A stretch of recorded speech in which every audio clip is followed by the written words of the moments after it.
So చాలా మంది beginners fitness లో దేనికి ఫెయిల్ అవుతారు అంటే వీళ్ళు ఎక్కువ ఓవర్ థింక్ చేస్తారు. మనకు ఒక ప్రాపర్ డైట్ ప్లాన్ లేదే, ప్రాపర్ వర్కౌట్ ప్లాన్ లేదే అని చెప్పి. సో నేను చెప్పే ఈ టిప్స్ ఫాలో అవ్వండి అండ్ మీ ఫిట్నెస్ జర్నీ అనేది సింపుల్ అండ్ ఈజీగా అవుతుంది. సో మీరైతే ఈ 7 వర్కౌట్స్ మీద ఎక్కువ ఫోకస్ చేయండి. సో ఫస్ట్ వన్ వచ్చి incline dumbbell press, and second one వచ్చి lat pull down, and third one వచ్చి lateral raises, and fourth one వచ్చి bicep curls, and fifth one వచ్చి tricep push down, and sixth one వచ్చి leg extensions, and seventh one వచ్చి abdominal crunches. So మీరైతే ఈ workouts మీద ఎక్కువ focus చేయండి. దీనివల్ల అయితే మీ స్ట్రెంత్ అనేది మంచిగా బిల్డ్ అవుతుంది.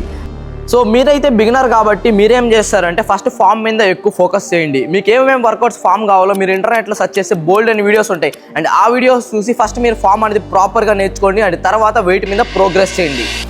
సో మీరైతే ఈ 7 వర్కౌట్స్ వీక్లీ 4 టైమ్స్ చేయండి. అండ్ అలాగే ఇంకొక రోజు యాక్టివ్ రెస్ట్ డే పెట్టుకోండి అండ్ మీకు నచ్చిన స్పోర్ట్ అయితే ఆడండి. అండ్ అలాగే వీక్లీ 2 డేస్ రెస్ట్ తీసుకోండి. సో ఇంకోటి చాలా మంది బిగినర్స్ ఆలోచించేది ఏంటంటే అసలు మనం డైట్ ఎలా డిజైన్ చేసుకోవాలి, మార్నింగ్ నుంచి ఈవినింగ్ దాకా ఏం తినాలో తెలియదు. సో నేనైతే నెక్స్ట్ వీడియోలో మీకు డైట్ గురించి ఎక్స్ప్లెయిన్ చేస్తాను. మీరు కామెంట్ సెక్షన్లో డైట్ అని కామెంట్ చేయండి. అండ్ మీరు కొత్తగా చూస్తుంటే ఇప్పుడే అకౌంట్ని ఫాలో చేసుకోండి.